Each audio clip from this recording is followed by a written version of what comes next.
الله من الشيطان الرجيم. بسم الله الرحمن الرحيم.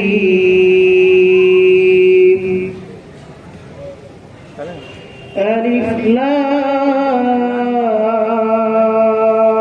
ميم.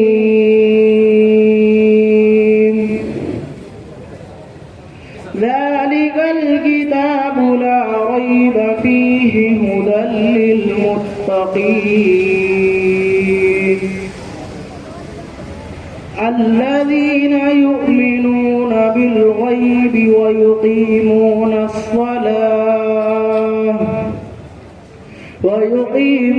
الصلاة ومما رزقناهم ينفقون والذين يؤمنون بما أنزل إليك وما أنزل من قبلك وبالآخرة هم يوقنون أولئك على هدى من ربهم وأولئك هم المفلحون. صدق الله العظيم. بسم الله الرحمن الرحيم. الحمد لله رب العالمين والصلاة والسلام على سيد الأنبياء والمرسلين وعلى آله وأصحابه أجمعين. أما بعد، قال الله تبارك وتعالى: أعوذ بالله من الشيطان الرجيم. بسم الله الرحمن الرحيم. إن هذا القرآن يهدي للتي هي أقوم ويبشر المؤمنين الذين يعملون الصالحات أن لهم أجرا كبيرا. صدق الله العظيم.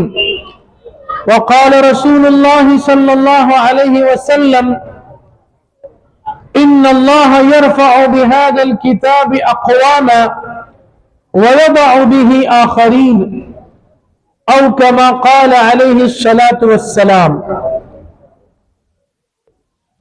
قابل صد احترام صدر جلسہ، اسٹیج پر رونق افروز معزز و محترم علماء کرام، حفاظ عظام، آج کی اس بارونق مجلس میں شریک ہمارے تمام بزرگوں، نوجوان دوستوں، مدرسہ نگینہ کے معلمین اور عزیز طلبہ، انتہائی خوشی اور مسرت کا مقام ہے کہ مدرسہ نگینہ مالیگاؤں کا آج 28واں سالانہ اجلاس منعقد ہو رہا ہے۔ 28واں سالانہ اجلاس کا مطلب ہوتا ہے کہ یہ مدرسہ گزشتہ 28 سالوں سے قرآن مجید کی اشاعت اور اس کی تعلیم کا فریضہ انجام دے رہا ہے۔ ربع صدی سے زیادہ کا عرصہ یہ کوئی معمولی مدت نہیں ہے۔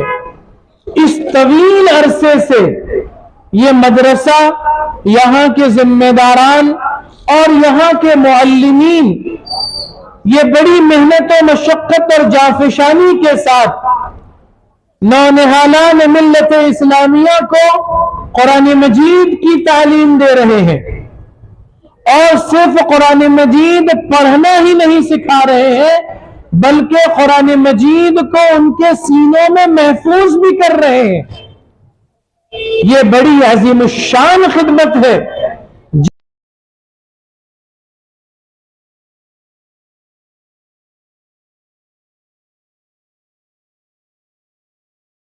بے غرض خدمت اللہ تبارک و تعالی کے یہاں بھی انتہائی مقبول ہے، اس لیے کہ اللہ تبارک و تعالی کو اپنے کلام یعنی قرآن مجید سے بے پناہ محبت ہے۔ جیسے کہ ہر آدمی کو فطری طور پر اپنے کلام سے محبت ہوتی ہے.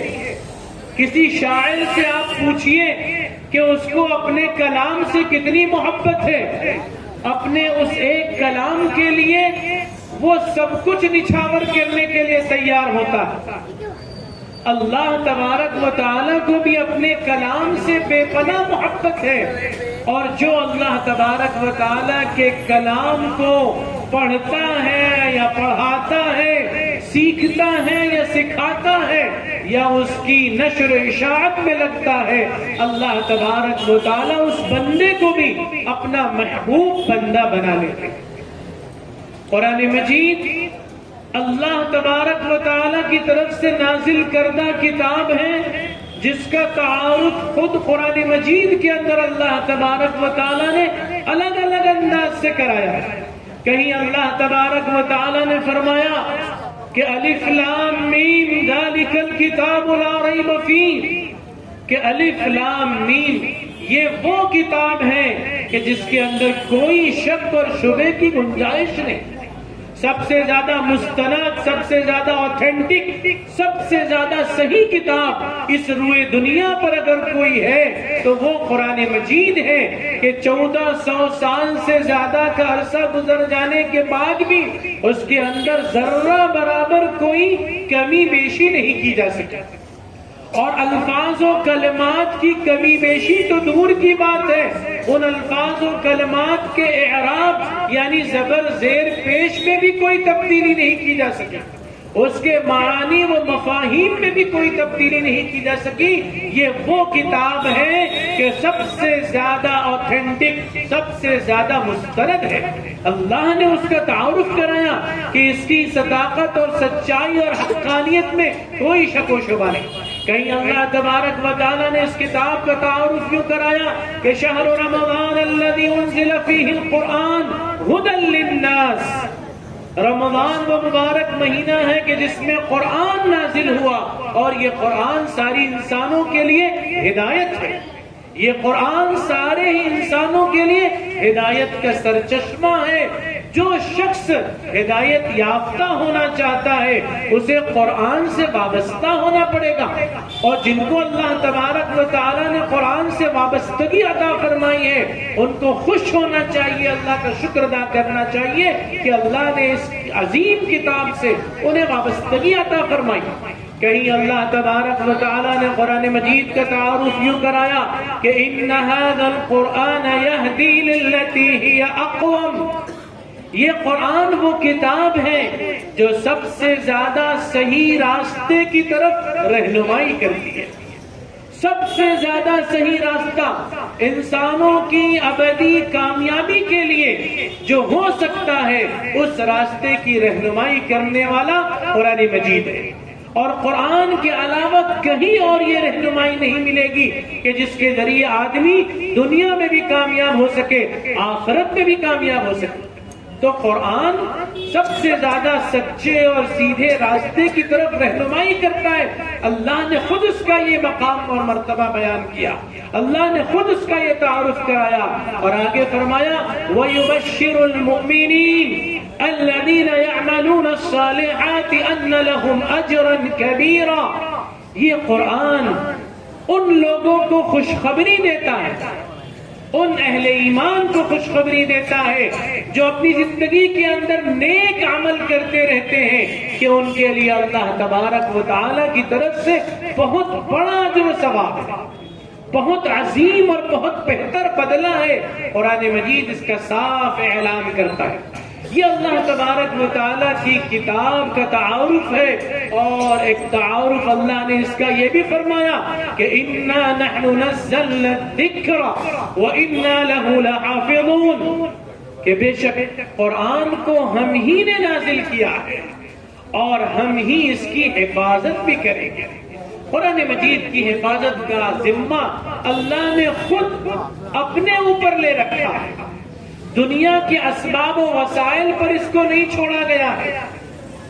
اور کسی اور طبقے اور کسی اور گروہ پر اس کی حفاظت کی ذمہ داری اللہ نے عائد نہیں فرمائی ہے، بلکہ قرآن کی حفاظت کی ذمہ داری براہ راست اللہ نے خود لی ہے، اور یہ وعدہ فرمایا ہے کہ ہم اس کو قیامت تک کے لیے محفوظ رکھیں گے، باقی رکھیں گے، یہ اللہ کا وعدہ ہے۔ اور آج ہم کھلی آنکھوں سے دیکھ رہے ہیں کہ دنیا کے اندر کی تمام مذہبی کتابیں ناپید ہو گئیں، ختم ہو گئی، ان کا وجود باقی نہیں رہا، اور اگر کسی شکل میں ان کا وجود باقی ہے تو وہ محرف ہیں، وہ تبدیل شدہ ہیں، چاہے تورات ہو، انجیل ہو، زبور ہو، جو کہ آسمانی کتابیں اللہ کی طرف سے ہے، اور چاہے اور دیگر مذاہب کے ماننے والوں کے دعوے کے مطابق ان کی مذہبی کتابیں، جن کو وہ ایشوانی کہتے ہیں، جن کو وہ ایشوریہ گرنتھ کہتے ہیں،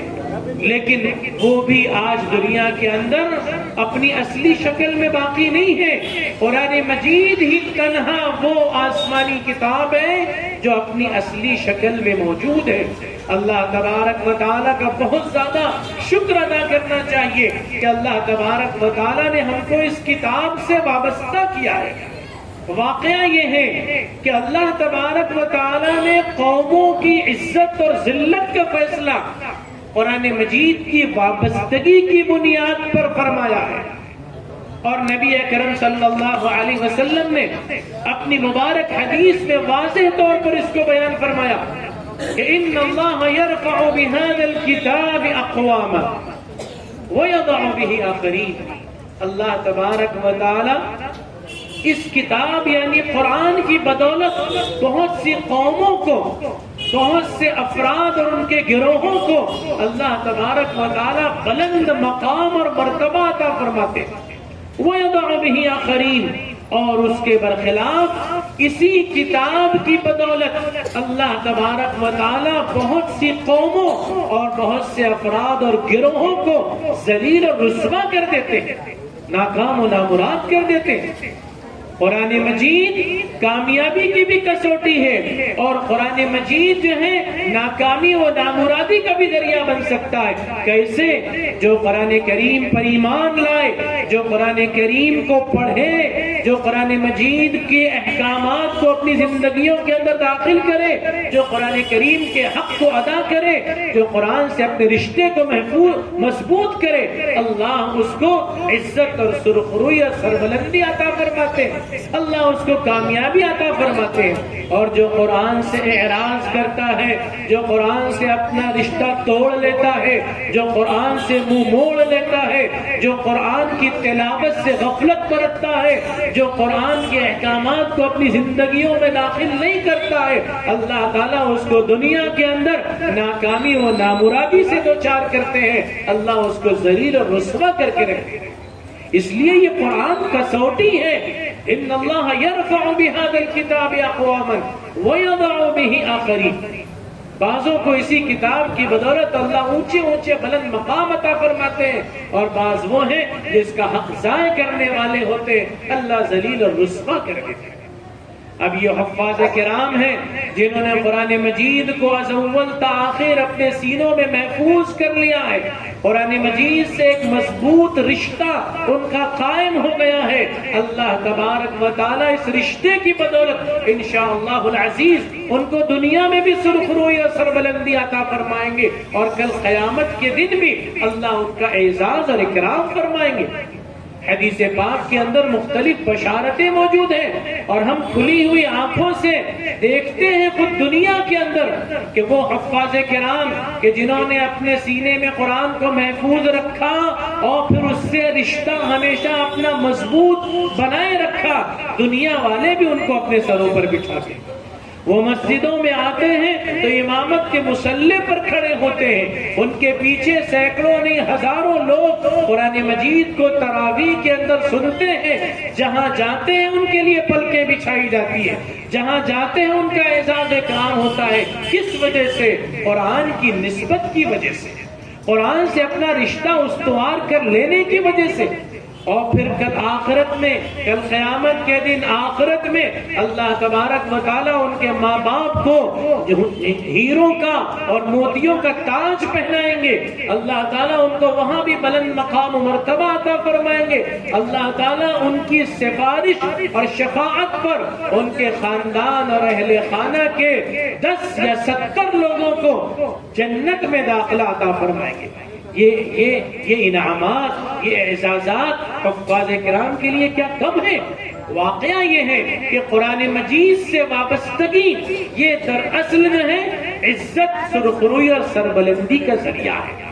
جو لوگ قرآن مجید کو حفظ کرتے ہیں انشاءاللہ وہ اس سربلندیوں کی اونچائیوں تک جائیں گے، لیکن عام مسلمان بھی قرآن مجید سے اگر اپنا رشتہ استوار کر لیں کہ قرآن مجید کی تلاوت کا جو حق ہے وہ حق ادا کریں، سال بھر روزانہ قرآن مجید کو پڑھنے کا اہتمام کریں اور قرآن مجید کو سمجھنے کی کوشش کریں، درس قرآن کے حلقوں میں شریک ہوں اور قرآن مجید کے احکامات جہاں جیسے ان کو پتا چلے ان کو اپنی زندگیوں میں اگر اتاریں گے تو اللہ تبارک و تعالی ان کو بھی دنیا کے اندر بھی کامیابی اور سرفرازی عطا فرمائیں گے اور آخرت میں بھی کامیابی اور سرفرازی عطا فرمائیں گے۔ دراصل اس کتاب کی شان ہی ایسی ہے، اسی لیے اس کتاب کے پڑھنے پڑھانے کو سب سے بہترین عمل قرار دیا اور آپ صلی اللہ علیہ وسلم نے فرمایا خیرکم من تعلم القرآن وعلمہ، تم میں سب سے بہتر وہ ہے جو قرآن کو سیکھے اور قرآن کو سکھائے۔ تو قرآن کو سیکھنے والا بھی بہتر، قرآن کو سکھانے والا بھی بہتر۔ لیکن اس حدیث کے اندر اللہ کے رسول صلی اللہ علیہ وسلم نے ایک بڑی اہم بات کی طرف اشارہ دیا اور وہ یہ کہ قرآن مجید کے صرف سیکھ لینے پر اکتفا نہیں کرنا چاہیے۔ خیرکم من تعلم القرآن وعلمہ، تعلم بھی کہا گیا ہے اور علم بھی کہا گیا ہے، یعنی سیکھنا بھی ہے اور سکھانا بھی ہے، سیکھنا بھی ہے اور سکھانا بھی ہے۔ تو جو لوگ قرآن مجید کو سیکھ لیتے ہیں وہ قرآن کو سیکھ لینے کے بعد اس کو سکھانے کی بھی کوشش کریں۔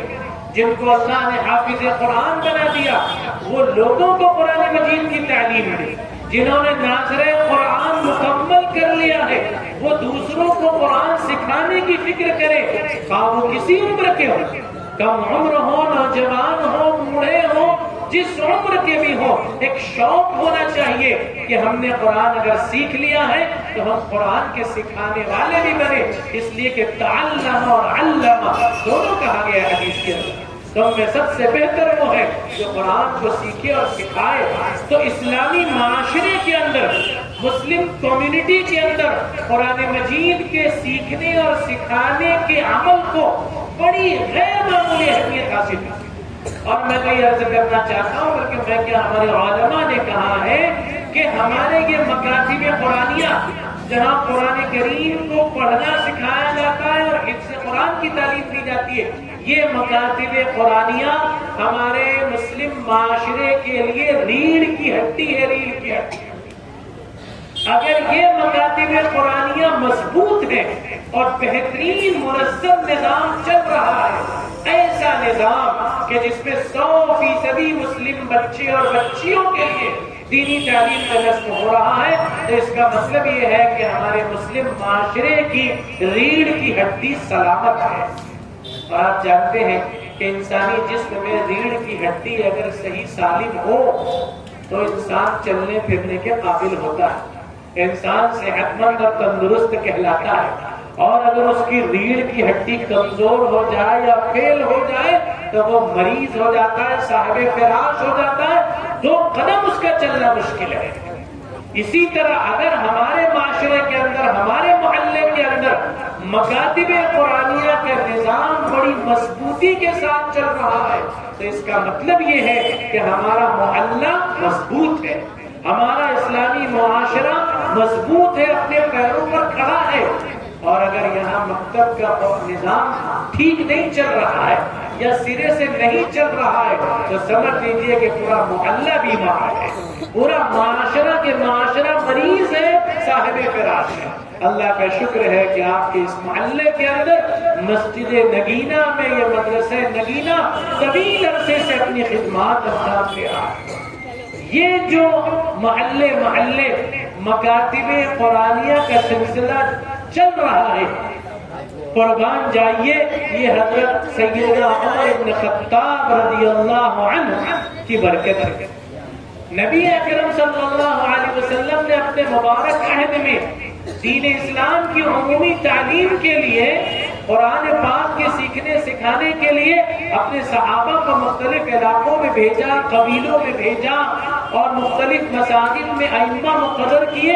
یہ چیز تو روز اول سے جاری ہے، قرآن مجید کا سیکھنا سکھانا، لیکن حضرت عمر بن خطاب رضی اللہ عنہ کا جب دور آیا تو آپ نے اپنے دور خلافت میں ایک سرکولر جاری کیا اور پورے اسلامی قلمرو کے تمام عاملوں کو، گورنروں کو، حکام کو ایک سرکولر روانہ کیا کہ ہر جگہ، ہر محلے میں اور ہر مسجد میں مسلم بچوں کے لیے قرآنی مکاتب قائم کیے جائیں، علماء کی اور قراء کی تقرری کی جائے جو مسلمان بچوں اور بچیوں کو قرآن کی تعلیم دے، اور بیت المال سے ان کا وظیفہ جاری کیا ہے۔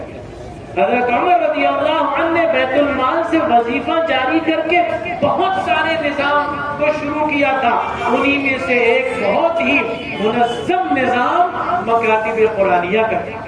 حضرت عمر بن خطاب رضی اللہ عنہ کے اس سرکولر کی برکت سے پھر ہر زمانے اور ہر دور میں علماء ربانیین نے یہ محسوس کیا کہ مکاتب قرآنیہ کا جال پورے مسلم معاشرے کے اندر ہمیشہ بچھا رہنا چاہیے۔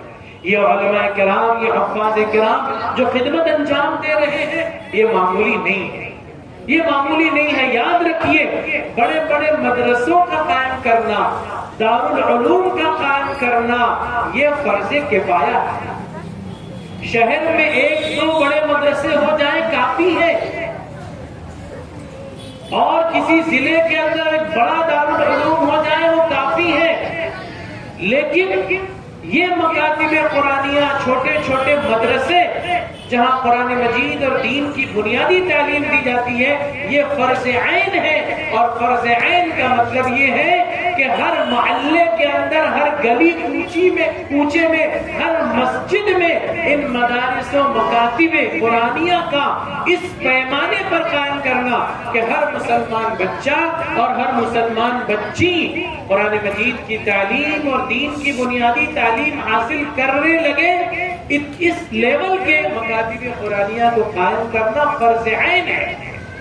اگر ایسا نہیں ہوگا اور ضرورت کے مطابق مکاتب نہیں رہیں گے تو پورے معاشرے کی پکڑ ہوگی، صرف علماء کی نہیں، صرف حفاظ کی نہیں۔ فرض عین کا یہی مطلب ہے کہ ہر آدمی یعنی ہر مسلمان کی ذمہ داری ہے کہ مکاتب قرآنیہ کے قائم کرنے اور اس کے نظام کے چلانے کی وہ فکر کرے اور اس کے لیے حسب المقدور تعاون کرے، قربانی دے۔ اگر وہ ایسا نہیں کرے گا تو ایک ایک فرد سے اس کی پوچھ ہوگی، ایک ایک فرد سے محاسبہ ہوگا، اللہ کے یہاں جواب دینا پڑے گا کہ تمہارے محلے میں، تمہارے علاقے میں مسلم بچوں کے تعلیم کا نظم نہیں تھا، تم نے کیا فکر مندی کی؟ یعنی اپنی اولاد کی بھی تعلیم و تربیت کی فکر کرنا ہے اور پورے معاشرے کے بچوں کی بھی تعلیم و تربیت کی فکر کرنا ہے۔ اس لیے یہاں موجود سبھی افراد کی خدمت میں میں عرض کرنا چاہتا ہوں کہ اس احساس ذمہ داری کو محسوس کریں۔ ابھی ہمارے یہ نوجوان علماء بڑے فکر مند ہیں اور بڑے بے چین ہیں کہ مدرسہ نگینہ میں 400 سے زائد طلبہ الحمدللہ دین کی بنیادی تعلیم حاصل کر رہے ہیں، لیکن اس محلے کے اندر بچیوں کی تعلیم کے لیے، لڑکیوں کی تعلیم کے لیے ابھی خاطر خواہ نظم نہیں ہے، بالکل نظم نہیں ہے۔ میں نہیں کہہ رہا خاطر خواہ اور مطلوبہ نظم نہیں ہے۔ اس لیے ہمارے معلمین نے اور اور ذمہ داران نے یہ طے کیا ہے کہ ہم کو مدرسے نگینہ کے زیر اہتمام اب لڑکیوں کے مکاتب بھی شروع کرنے ہیں، لڑکیوں کی تعلیم کا مدرسہ بھی شروع کرنا ہے۔ اور واقعہ یہ ہے کہ جس طرح ان لڑکوں اور بچوں کے لیے دین کی بنیادی تعلیم ضروری ہے، ویسے ہی بچیوں کے لیے بھی انتہائی ضروری ہے، بلکہ بچیوں کی تعلیم تو اور زیادہ ضروری ہے، اس لیے کہ لڑکے تو مختلف اور جگہوں سے علم دین کو حاصل کر لیتے ہیں، لڑکیوں کے لیے مواقع نہیں ہوتے، اور بچیوں کا تعلیم یافتہ ہونا، بچیوں کا دین کی بنیادی تعلیم کو سیکھ لینا پورے خاندان کی اصلاح کا اور اس کے سدھار کا ذریعہ بنتا ہے۔ اس لیے ان کی فکر مندی وجہ ہے، اور فرض عین کی بات جو میں نے کہی ہے اس کے پیش نظر اب محلے کے تمام لوگوں کی ذمہ داری ہے کہ وہ بچیوں کے مکتب کا نظام قائم کرنے کے لیے وہ بھی فکر مند ہو کر اپنا تعاون پیش کرے۔ اب لڑکوں کے مکتب کے لیے مسجد میں بآسانی یہ جگہ دستیاب ہو گئی ہے، لڑکیوں کے مکتب کے لیے کہاں سے جگہ ملے گی؟ ظاہر ہے کہ اس کے لیے ہم کو اپنے ہی محلے کے اندر، اپنے ہی علاقے کے اندر کوئی جگہ تلاش کرنی ہوگی، اور اللہ کے فضل سے ہمارے محلے کے اندر، ہمارے معاشرے کے اندر بہت سے مسلمانوں کے مکانات اور گھر ایسے کشادہ بھی ہوتے ہیں یا ضرورت سے زیادہ بھی ہوتے ہیں، وہ چاہیں تو جز وقتی طور پر لڑکیوں کی تعلیم کے لیے اس کو وقف کر دے کہ بھائی صبح 2 گھنٹہ، شام میں 2 گھنٹہ ہمارے گھر میں بچیوں کی کلاس شروع کر دیجئے۔ اور مالیگاؤں کا یہ طرہ امتیاز ہے کہ گلی گلی، کوچے کوچے، ہر مکان کے اندر مدرسے چل رہے ہیں، مکانات کی چھتوں پر چل رہے ہیں، ٹیرس پر چل رہے ہیں۔ بہت سے سرمایہ داروں نے اپنے گوڈاؤن کو، اپنے خالی کارخانوں کی جگہوں کو وقف کر دیا، پورے طور پر اگرچہ کہ وقف نہ ہو لیکن تعلیم فراہم کرنے کی غرض سے انہوں نے دے دیا کہ بھائی ہم کو کوئی کرایہ نہیں چاہیے، کچھ مطلوب نہیں ہے، آپ اس کو صرف استعمال کر لو بچیوں کی تعلیم کے لیے۔ ایسے لوگوں کو سامنے آنا پڑے گا، اور اگر کوئی جگہ مناسب یہاں ملتی ہے اور اس کو خریدا جا سکتا ہے اور اس پر اچھی تعمیر کی جا سکتی ہے تو وہ تو بہت زبردست کام ہو جائے گا، وہ انتہائی دیرپا کام ہو جائے گا کہ پھر قیامت تک کے انشاءاللہ وہاں لڑکیوں کا مکتب اور مدرسہ چلتا رہے گا۔ اس لیے میں اہلیان محلہ اور ذمہ داران محلہ اور ہر عام و خاص کی توجہ اس کی طرف بھی مبذول کرانا چاہتا ہوں۔ آپ فکر مندی کیجئے، انشاءاللہ کوشش اور مساعی آپ کی رہی تو اللہ کا فضل شامل حال ہوگا اور راہیں کھل جائیں گی۔ والذین جاہدوا فینا لنہدینہم سبلنا۔ اخیر میں ان حفظ قرآن کی تکمیل کرنے والے طلبہ کی خدمت میں چند باتیں عرض کرنا چاہتا ہوں کہ اللہ تبارک و تعالیٰ نے آپ کو بہت بڑی دولت سے سرفراز فرمایا ہے۔ قرآن مجید آپ کے سینے میں محفوظ ہو گیا، یقیناً یہ شرف کی بات ہے، یہ اعزاز کی بات ہے، لیکن اس سے زیادہ احساس ذمہ داری کی بات ہے۔ اب قرآن جب سینے میں محفوظ ہو گیا تو آپ کی ذمہ داری بڑھ گئی ہے، آپ حملۃ لواء القرآن ہے۔ حدیث کے الفاظ میں کہ کل قیامت کے دن حفاظ کرام قرآن کا جھنڈا بلند کرنے والے ہوں گے، آپ کل قیامت کے دن قرآن کا جھنڈا بلند کرنے والے ہوں گے۔ حفاظ کرام کے بارے میں کہا گیا ہم حفظۃ اللہ، حفظۃ کتاب اللہ، وہ کتاب اللہ کی حفاظت کرنے والے ہیں۔ اب اس قرآن کو اپنے سینے میں باقی رکھنا یہ آپ کی ذمہ داری ہے۔ ایسا نہ ہو کہ قرآن محفوظ تو ہو گیا اور پھر لاپرواہی برتی گئی، غفلت اور سستی کا مظاہرہ ہوا اور وہ قرآن سینوں سے نکل گیا یا کم از کم کمزور ہو گیا۔ حاشا و کلا، ایسا نہ ہو۔ اتنی بڑی دولت مل جانے کے بعد کون چاہے گا کہ اس کو گنوا بیٹھے؟ کسی کے پاس 10-20 تولہ سونا آ جائے، کیا وہ ذرہ برابر غفلت برتے گا اس کی حفاظت سے؟ ارے اتنی بڑی دولت ہاتھ آ گئی ہے، رات دن اس کی حفاظت کے لیے ایک کرے گا۔ 10-20 تولہ، اور آج جو قیمت چل رہی ہے تو اس قیمت کو سن کر تو آنکھیں پھٹی کی پھٹی رہ جائیں گی۔ 10-20 تولہ سونا ہمارے پاس آ گیا۔ ارے ایسے 10-20 تولہ نہیں، 10-20 ٹن سونے سے بھی زیادہ قیمتی دولت آپ کے سینے میں محفوظ ہے۔ اس کی حفاظت کی فکر کیجئے، اس کے لیے شب و روز ایک کیجئے، اور قرآن سے وابستگی ایسی پیدا ہو کہ قرآن پڑھنے میں آپ کو لطف آئے، مزہ آئے، چلتے پھرتے اٹھتے بیٹھتے بھی آپ قرآن پڑھیں، جب کوئی فارغ وقت ہو زبان قرآن کی تلاوت سے رطب اللسان ہو، اس قدر قرآن کا ذوق اور شوق اور شغف آپ کے دلوں کے اندر پیدا ہو جائے، تبھی قرآن باقی رہے گا۔ ورنہ آج ایک بڑی تعداد جہاں حفاظ کرام کی نکل رہی ہے، وہیں ایک بڑی تعداد وہ ہے جو رمضان میں قرآن سنانا چھوڑتے جا رہے ہیں، اور اس طرح ان کا حفظ کمزور ہوتا چلا جا رہا ہے۔ یہ بہت بڑی تشویش کی بات ہے۔ حفاظ کرام کے لیے ایک نصیحت یہ، اس لیے قرآن کریم سے والہانہ تعلق رکھ کر زیادہ سے زیادہ اس کو پڑھنے کی کوشش کریں، کم از کم 3 پارہ روزانہ تلاوت کریں۔ کچھ دنوں تک کی تکلیف ہوگی یا مشقت محسوس ہوگی، لیکن ایک مرتبہ جب قرآن دل و زبان دونوں پر جاری ہو جائے گا تو آپ کو احساس تک نہیں ہوگا کہ دن بھر میں کب آپ نے 3 اور 4 اور 5 پارہ پڑھ ڈالا، آپ کو پتہ بھی نہیں چلے گا۔ اسی طرح قرآن مجید کے حفظ کر لینے کے بعد معصیتوں اور گناہوں سے اپنے آپ کو بچانے کا خاص اہتمام کرنا چاہیے۔ ایسا نہ ہو کہ جب اللہ کا نور دل کے اندر اتر گیا ہے تو معصیتوں کی ظلمتیں اور تاریکیاں بھی داخل ہونے لگے، یہاں تک کہ تاریکی بڑھ جائے اور نور اور روشنی گھٹ جائے، بڑا نقصان ہوگا۔ اپنے آپ کو گناہوں اور معصیتوں سے بچائے۔ تیسری بات یہ ہے کہ اللہ نے الفاظ قرآن آپ کو سکھلا دیا، معانی قرآن کو بھی سیکھنے کی فکر کیجیے، قرآن کو سمجھنے کی بھی فکر ہونی چاہیے، ایک داعیہ، ایک جذبہ ہونا چاہیے۔ میں یہ نہیں کہہ رہا کہ آپ کو لازماً حافظ بننے کے بعد عالم میں بننا چاہیے، آپ حافظ بن کر ڈاکٹر بنیے، انجینئر بنیے اور عصری تعلیم میں جہاں چاہیں آپ جائیے، لیکن قرآن کی دولت اور اس کی حفاظت کے ساتھ جائیے گا۔ اور ہم نے بہت سارے ایسے لوگوں کو عالم عرب میں بطور خاص دیکھا ہے، بڑے بڑے ڈاکٹر، انجینئر، اسکالر اور بہت اعلیٰ پوسٹ پر ہیں، لیکن حافظ قرآن ہے، اور حافظ قرآن ہونے کے ساتھ ساتھ ان کی زبانوں پر ہمیشہ قرآن کی تلاوت جاری رہتی ہے، اور وہ تو اہل زبان ہے، قرآن کو سمجھتے ہیں، ذوق و شوق سے پڑھتے ہیں۔ ہم سمجھتے نہیں ہیں، اس لیے ذوق اور شوق ہمارے اندر نہیں ہوتا۔ سمجھنے کی بھی کوشش کیجیے، کوئی ایسا کورس، کوئی ایسی کلاس جوائن کیجئے کہ جس میں آپ عربی سیکھ لیں، اور کم از کم قرآن مجید جو پڑھ رہے ہیں وہ آپ کو سمجھنے لگے تو بہت کافی ہے۔ اور اگر عالم دین بنتے ہیں تو نور علی نور، نور علی نور۔ آج الفاظ قرآنی کو آپ نے یاد کیا، کل معانی و مفاہیم میں قرآن کو آپ یاد کرنے کے قابل ہو جائیں گے، اور اس طرح آپ اپنی دنیا اور آخرت دونوں سنوار سکتے ہیں۔ میں ان بچوں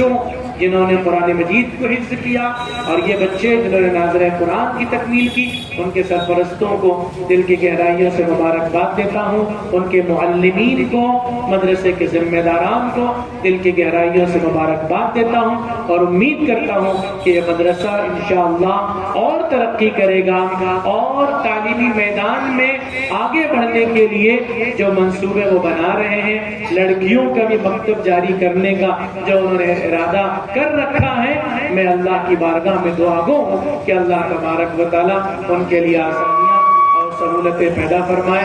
وآخر دعوانا ان الحمد للہ رب العالمین۔